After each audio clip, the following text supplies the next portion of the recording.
Welcome to As Real as They Come Dallas. I'm Jennifer Loading, and we are here at the Turkish Cafe and Lounge. And before we get started, we want to say to you, make sure you hit the subscribe, like button.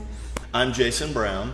And I'm Yulia Brown, and we are here with our special guest, David Goff, the man of many talents, and also a VP with Old Republic Title. So welcome to our show, David. Thank you. It's good to be here. Absolutely. So we are here to talk about title. We are here to talk about mindset. We will talk about real estate. So just stick around and find out what great stuff we have prepared for you.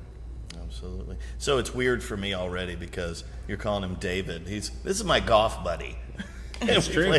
So he's Big Dave. That's right. You know? That's right. I didn't recognize him when I came in. He shaved a little bit. It's got I got to clean up for you. You do got to clean up. Maybe not on the golf course, but here today. Yeah.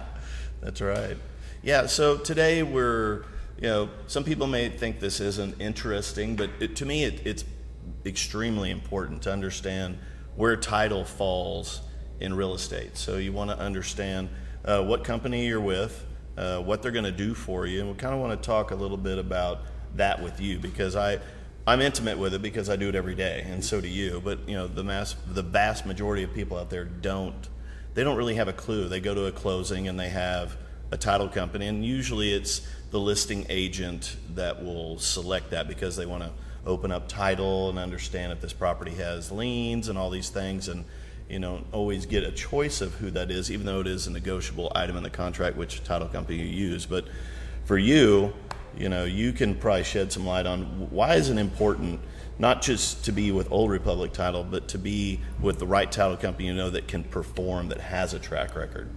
Yeah, title insurance is boring, right? No one knows what it is. No one wants to pay for it. No, that's okay. It is important though. And to your point, as real estate agents in the community and even in lending, it's probably more important than we give it credit for.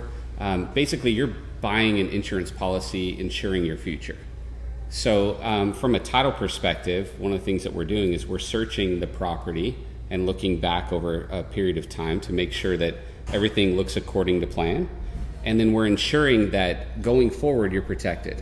So we've done the history search, and we're going to protect the history that's on the property so that you're settled and ready to go and you're insured going forward. So it's very important. Likewise, the company you choose, to your point, is extremely important. Having the relationships with the right people, making sure that the company is reputable and has been in business some time. In Dallas recently, over the last maybe 5 to 6, 7 years, we've had 2 title companies fold altogether. And so it is important to know. Are you naming names? I'm not naming names. Big Dave might on the golf course, but not right now. So the reality is it's important to know who you're working with. It really is. And there are great companies in Dallas-Fort Worth, and there are great companies nationwide. I happen to think we're one of them. But the relationship involved and the insurance company that's backing the product absolutely matters, especially to you and the buyer and seller throughout the transaction. It's almost like genealogy. Like you're going back to understand where everybody's been in this thing, because you might have and I think what I want to ask you about is when they're doing those searches and they find something wrong, that's the curative department, right? Absolutely, yeah. So they're going to go back and find what was wrong, and if you find a hanging chat or something that's wrong in there, you're going to identify that and clear that. Right, and it's addressed before closing. So I have not participated in Ancestry.com or any of that, so I can't Nobody's speak got to your that. blood on file? But I will say, from a title perspective, going back and finding issues, we have our closing teams that do some curative work. So they make sure that they clear that part of title before we can proceed, or what we do is we take exception to it. So your insurance policy is still given, but we basically say we're not insuring this part of the issue. So you can still move forward. It's just kind of a semantic there. But for the most part, we can cure pretty much everything that's related to the seller on the property.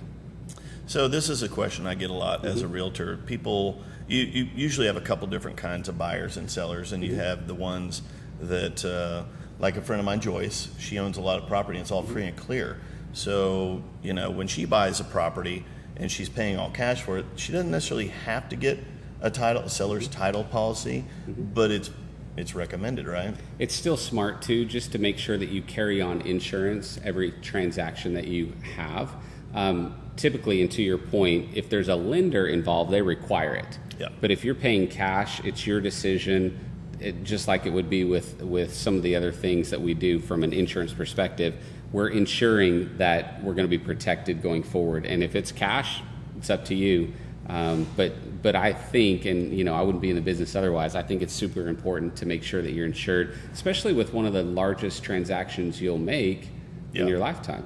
You don't want somebody knocking on the door and claiming title to your property. Correct. And it does happen. It really does. happen. And there's a lot of things that tie things up in court with probate, among other things. And so having a title insurance company that's backed you and you have a policy that protects you allows you to have some peace of mind on the largest investment, or one of the largest investments in your life. So when you're building your team and you're trying to bring in good talent that can help you sell your product out there, I know you do a lot of mentoring for that, and it's like we were talking before the show, it's like business mentorship. You're trying to pick those people that have that right personality to be in the right role. And what do you, when you're looking for your team and you're building it, what are you looking for? It's a good question. I think for the most part, I look for a certain level of talent and just natural passion to go after life, go after their career, trying to build something bigger than them. And what's kind of become of that is you get these people that are really interested in being better in life. And so we do a little bit of mindset coaching and also just simplifying some of the things that become complicated on a day-to-day basis from a sales perspective. And typically, our program, it's not just myself, but our team develops together where we've been able to take some people to top producer levels just because they're the right fit and we have the right type of interaction with some really great people. Right. One of the things that I had been asked in the past, title company, clearly there are a lot of attorneys working for the company, and people read one of the disclosures that says you are not being represented by the title company, and a lot of people have a drawback. Oh, I'm not represented, what's going on? And there's like fear sets in and the people start wondering who you are representing. Could you shine some light on that? Absolutely. So a title company is actually a very good thing because we don't represent anybody. We are a disinterested third party. And we're talking specifically Texas here, but the reality is that a title insurance company is really no party to any side of the contract. We are there to facilitate a closing and to provide insurance. And so while that might give some people some fear or even concern because they're not being represented, it's actually a good thing because we're involved with the realtors on both sides. Typically, we're involved with the lenders, we're involved with inspection companies, appraisal companies, and on and on and on. We also hold escrow, so we're holding money involved with a transaction. So it's really, really good that we're not represented by anyone that's within the transaction. So, to answer your question, attorney representation looks a lot different than title. Right, absolutely. That makes a lot of sense. Sure. You have so many parties involved.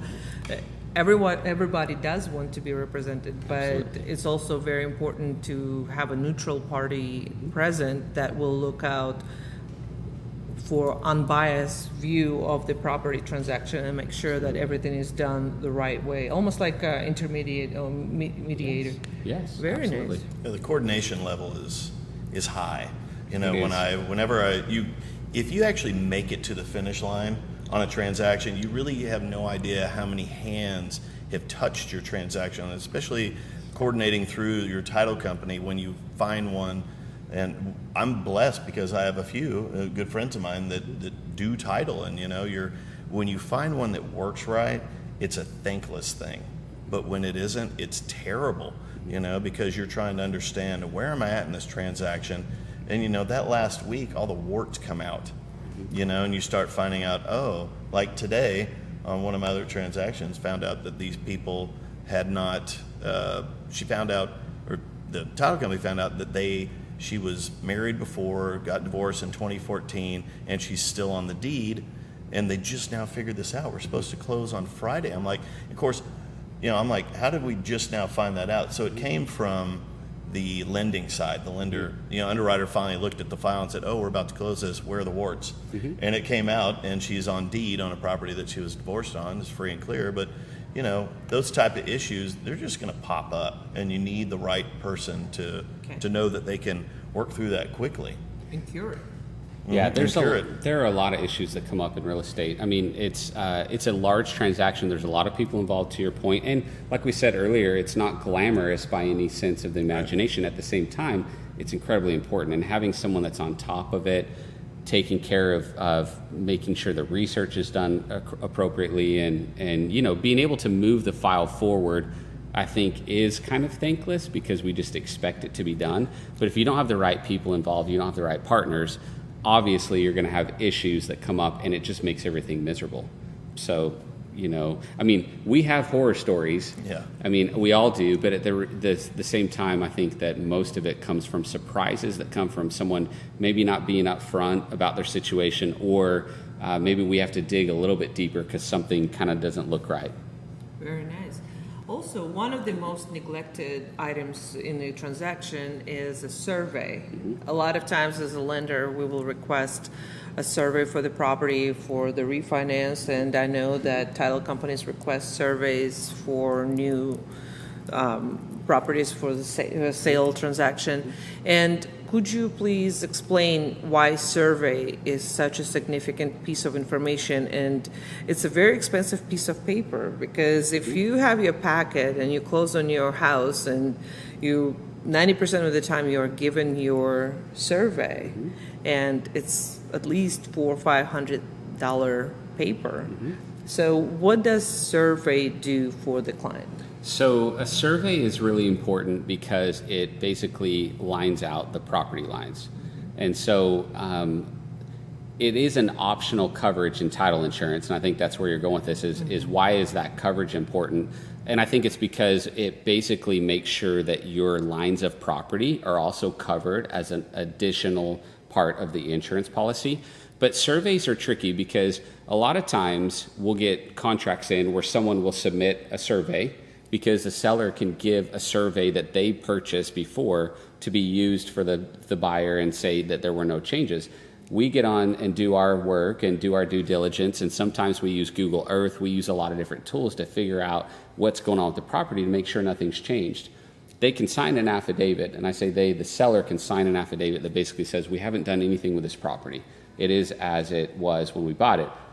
Sometimes that's not the case, unfortunately. And so the reality is that protecting yourself in that survey allows you not to run into problems with neighbors. So if you have a fence line that's moved and you end up spending all this money on a brand new fence and it's not in the right line of the survey, then you could end up having to pay for that cost. And neighbors, we like to think, don't sue us, but there's a lot that goes in there with sharing property lines. So that, along with sheds and pools and new concrete, all of that, it comes into play. So survey coverage is important. The good news is it's optional, so people can figure out how important it is to them.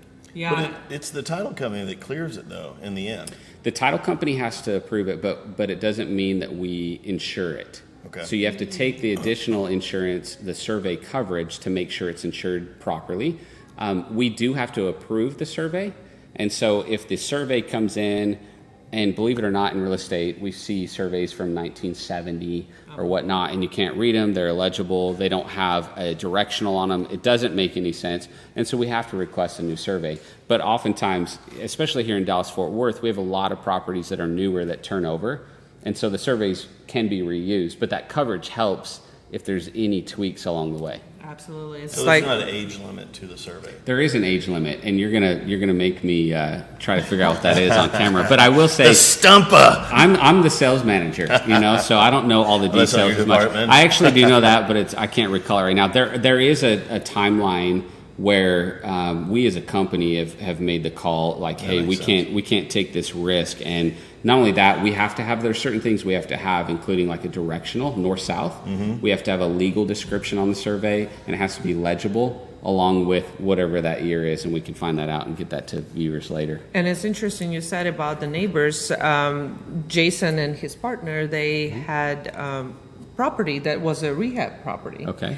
And in order to improve the look of the property and appearance, even from the back side of it, they took, I guess, upon themselves, but also it was improving the neighbor's property as well, which you will think there is no good deed that gets unpunished. Absolutely. And It's a truth. and Jason will tell the story because I was absolutely baffled when he told me. And Jason, please. Oh, it was just funny. The neighbor, he was very combative. You know, he wanted to, like, you'd wave at him and he'd just, you know, kind of like a big scruffy looking guy, which there's nothing wrong with being scruffy, because I myself am scruffy. But apparently we had a lean-to, which you don't see in the city too much, but it was encroaching over his property line. Sure. We actually had to go in and cut this much off of that lean-to to satisfy this, because he actually went and hired another survey company to come out. And in addition to that, once he figured out where his line was, you know what he did? This is bizarre. I've never seen this happen in almost 30 years. He went, and I didn't notice it until Courtney told me. He goes, the guy burned the grass. He burned a line in the grass where his property line was. So we came out a couple of days later, and Courtney goes, look, he burned the grass.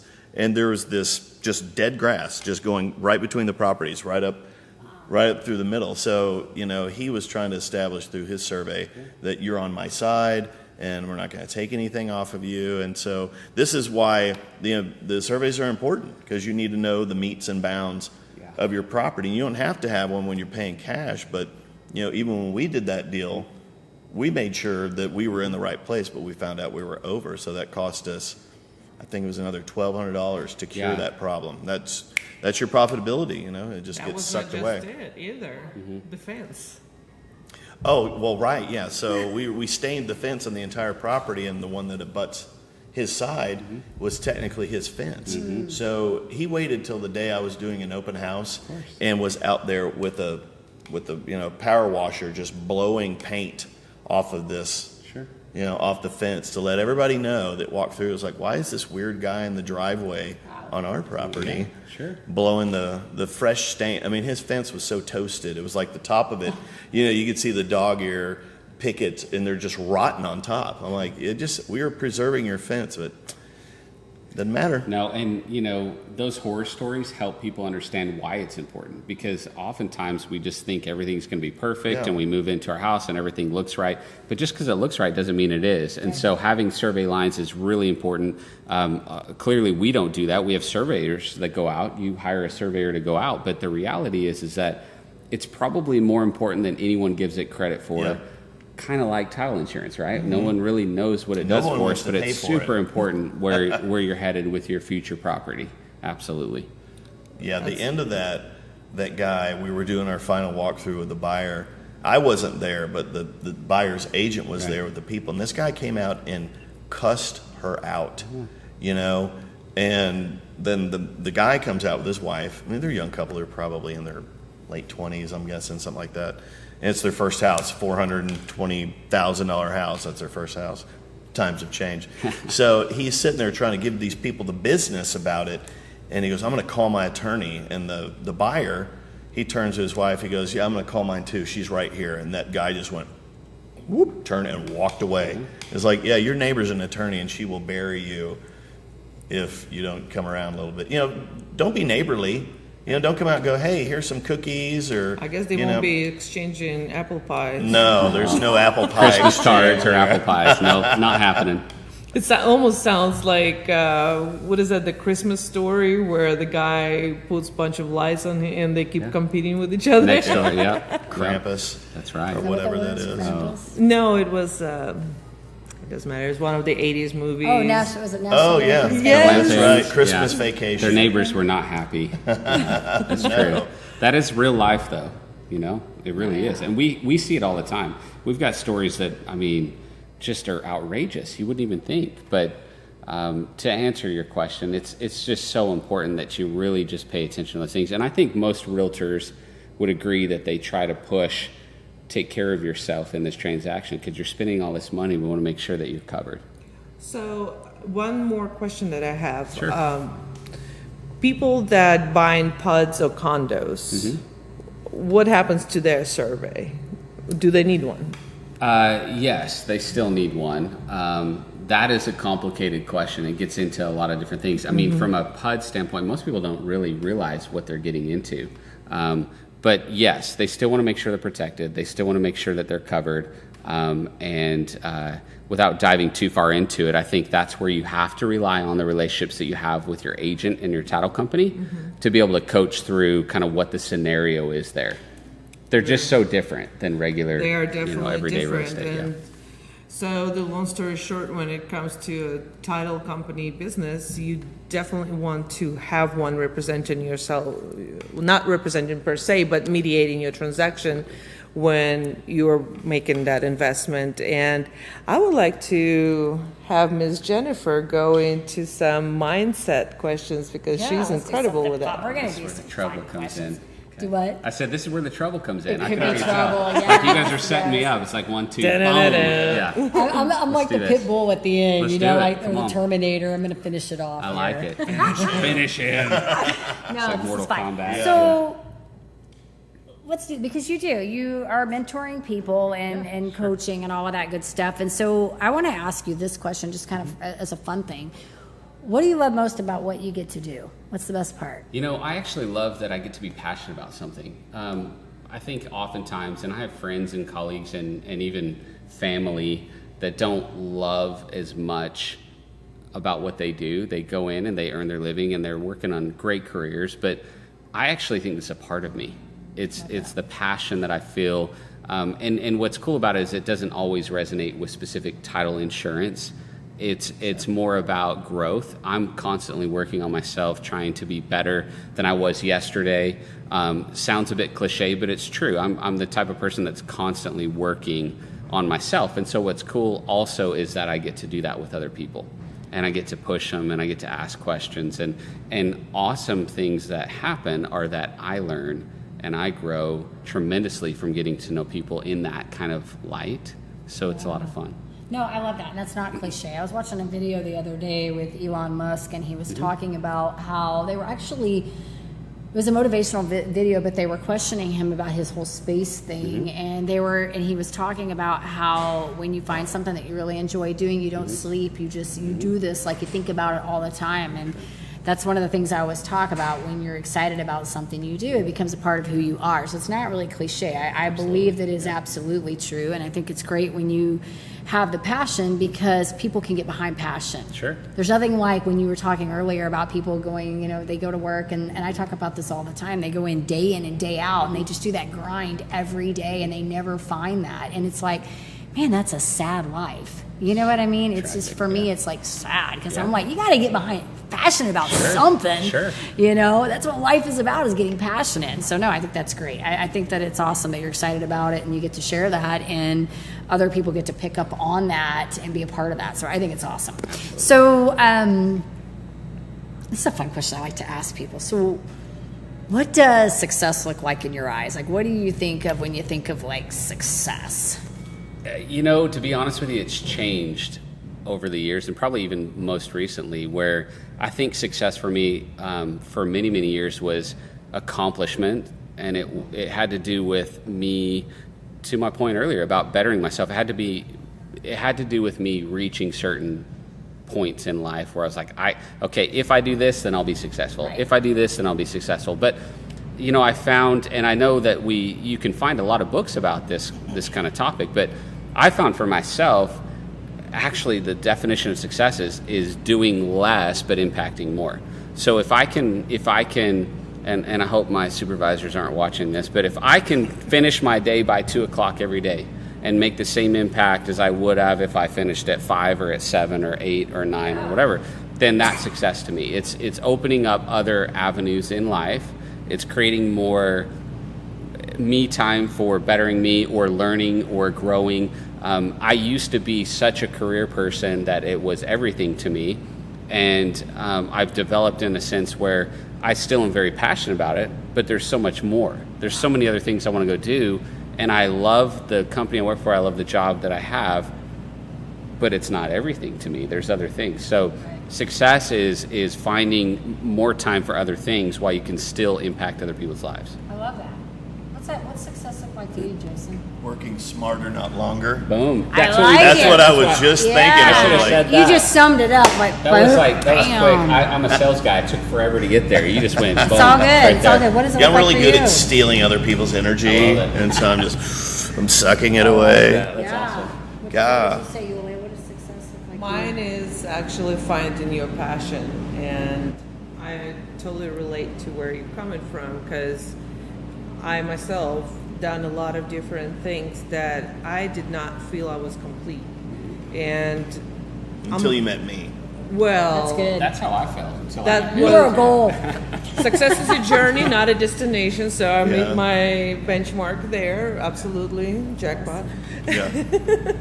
And right now, I am about to start my new journey that I am absolutely passionate about. I am feeling very blessed that someone was able to grasp what I was talking about, take a bet on me, and actually say, you know what, you take this box and you run with it. And that's just, I feel like I grew some wings behind me. You know, I feel like I can fly now, and I definitely will. And that company and we will soar, and we'll make some great things happen.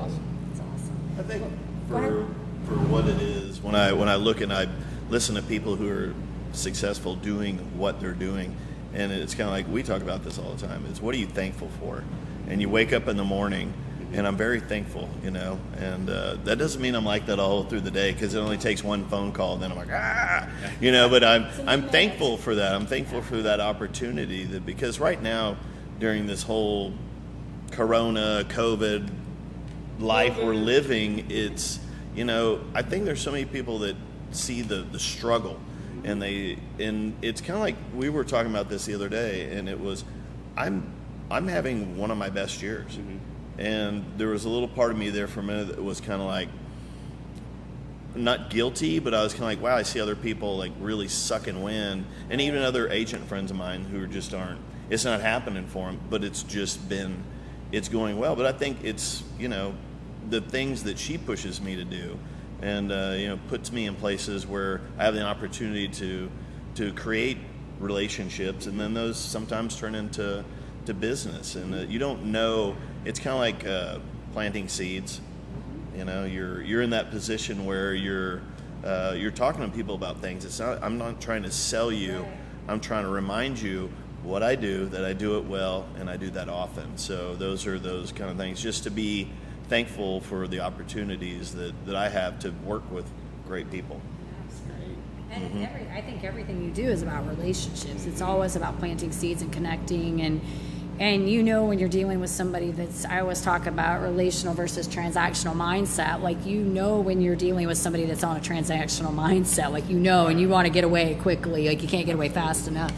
So it is, you know, that, what is that saying? They say it's not what you know, but who you know. Like, you don't know that you know that till you know how important it is to know people. It's You know? important to know people, but it's Absolutely. also important to know when to cut the toxic people out of your life Absolutely. as well. And I know there are a lot of people talking about toxic and this and that, but you really have to, and you've mentioned that before too, you work so hard growing your network, but sometimes you have to pause and just start shrinking it and making it more of a quality. You know, Right. it's you can have people that love shoes or bags. You can have 15 million bags. That's for women's reference, but then you have your favorite ones, and you know that those will last you a long time. They have value to you, and it doesn't have to be expensive or brand name. It's just that's your value. That's treasured, and you start weeding out all the stuff that you don't need and leave what you really do preserve. That's There's so many good things about simplifying life Yes. in one way or another. You know, as a salesperson, we talk a lot about just really honing in on what really matters. You know, we're all distracted by a lot of things. There's a lot of things coming our way. There's a lot of relationships we have out there that we don't serve or they don't serve us. And I think we get caught up in that sometimes. So to your point, like, the whole idea of success is how do we hone in on what really matters and simplify and really get down to the basics. And That's the challenge, though, too, because it's not easy to do. It's not easy to choose the 1 or 2 purses. It's is not. not. It's not easy to do You just gotta that. start I'm cleaning telling the you. closet, like the one I mean, I don't know about that, but Yeah. We're going shopping tomorrow. Yeah, you just gotta start I talking. think you are. But Yeah. you know, yeah. I'm in. The success thing, I mean, it's something you said earlier that's really important too, is you were talking about the goal. And I think what we were getting to is like enjoying the process here, because so many people get wrapped up in that goal. And then when they reach the goal, there's that a moment of elation, but it quickly fades. And that's how, you know, like you'll hear about a marathon runner, like they're super excited and then they're kind of sad after they run it because it's over now. And so it's really, I think, like you were hit on it when you said the gratitude, like being thankful, because I think it's really about enjoying your process as you go. So you take the crud with the good. I mean, You just have take it to. all You with have it. to. And you know, we all, I mean, goals are so important. We all focus Absolutely. on goals and we've got to have them. But what's funny is goals change. They do. And so it's more do. about the process. It's more about the daily grind. It's more about who you are in process to reaching the goal. So, Yeah. I mean, without even saying that, that's where my focus is, Yeah. because I think that's where most of us impact other Well, people. and when you recognize that, it's such a cool thing. And when you tell that to somebody who doesn't understand No, that, I it's know. not a cool thing. Mine is. Yeah, they're like, what? I don't want to get it, right? I don't Freeze understand back. that. Blank stare. Yeah, Yep. yeah. Well, come back to me later. We'll talk Yeah, about that that's later. right. So, what do you like to do for fun? I like What's to your fun golf thing? with this guy right here. You know, to his point a few minutes ago, sometimes I get really, really angry. I can wake up with a ton of gratitude. I can go to the golf course and then I hit a terrible shot and then it's just all gone. It's But all for the gone. most part, honestly, I've taken up golf more so than ever in my life, and I enjoy it. And I used to do it for work, and now it's just more fun. And so you'll find me on the golf course often. Golf can be good too, because you just really have to have that concentration. It's kind of calm and Yep. peaceful. And Yep. I don't know about with you two party animals on there, but We you have know. a good time, I'm not gonna lie. The music's loud, and we may drink a few beers and just enjoy it. If somebody does a birdie, then you have to go a little deeper. Yeah, and so the thing is we're gonna change. No, I'm just kidding. The reality though is, like, sometimes when we go golfing, what could be like a 4-hour deal turns into like 7 hours. Yeah. and it's because She we're has working hard no on the idea golf what we're course. talking about. Yeah, yeah. No, it's good.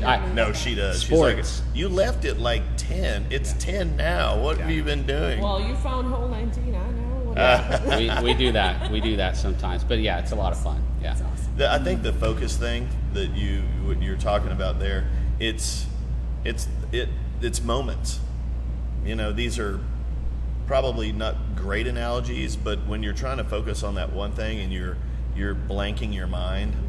Are you And- talking about golf, or did you go back? Yeah, no, it's like it works at golf too. That's it why works I'm at golf calling too. you out on But that. Yeah. you know, when I put myself in a meeting where I'm talking to somebody about their house, I kind of blank out on everything else. You know, because it's like I've put together a presentation, and these are the points that I want to go over, and I block all that out. You know, and your phone's ringing, like we were trying to have lunch earlier, and it would just bang, bang, bang. And I couldn't even focus on anything because too much was going on, and that's what's cool about when you're playing any kind of sport where you kind of lose yourself in that moment and you blank everything out. It allows you to kind of, when you connect and it works out just like you want it to, those are little successes, and that's what makes it. Saying that's mindfulness, Jason. Oh, pretty okay. Being mindful. Well, being mindful. On the golf course. That'd be my term for it. That's like right. it. Yeah, because you do. You get wrapped up in the moment. You got all this stuff going on, and you won't even realize. Like you'll be like, "Did I grab my car keys? Did I grab my phone?" You're like on autopilot, and you don't even know what's going on. That's a true statement. You know? It is.